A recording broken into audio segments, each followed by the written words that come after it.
Welcome to the Navabhoomi developers.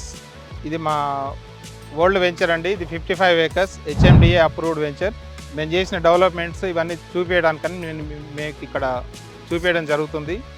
ఇది మీకు కలెక్టరేట్కి వెళ్ళే దారిలో ఉంది. ఇది ఔటర్ రింగ్ రోడ్కి just 1/2 kilometre and 330 feet road ఏదైతే మీకు ఫ్యూచర్ సిటీకి రోడ్ వెళ్తుందో అది మన వెంచర్ బ్యాక్ నుండి టచ్ అవ్వకుండా వెళ్తుంది. సో ఇప్పుడు లేటెస్ట్గా దీంట్లో డెవలప్మెంట్స్ అన్నీ కంప్లీట్ అయిపోయినాయి అండ్ ఆల్సో లేటెస్ట్గా మీకు ఓసీ సర్టిఫికేట్ కూడా వచ్చేసింది. అందుకని మేము ఔటర్ రింగ్ రోడ్ బేస్గానే వెంచర్స్ డెవలప్ చేస్తున్నాము. ఆల్రెడీ ఇన్ఫ్రాస్ట్రక్చర్ వచ్చిన దగ్గరే మేము డెవలప్ చేస్తున్నాము. ఇన్ఫ్రాస్ట్రక్చర్ రాబోతుంది, ఇవాళ ఇది వస్తుంది అది వస్తుంది అనేది లేదు. మాది ఆల్రెడీ వచ్చిన దగ్గర మేము లైవ్ ఎగ్జాంపుల్ డెవలప్మెంట్స్ తోటి లైవ్ వెంచర్స్ మేము కళ్ళ ముందు చూపించడానికి మా పాత వెంచర్ మీకు చూపించుకుంటూ నెక్స్ట్ మేము కొత్త వెంచర్లోకి తీసుకెళ్తాను మిమ్మల్ని.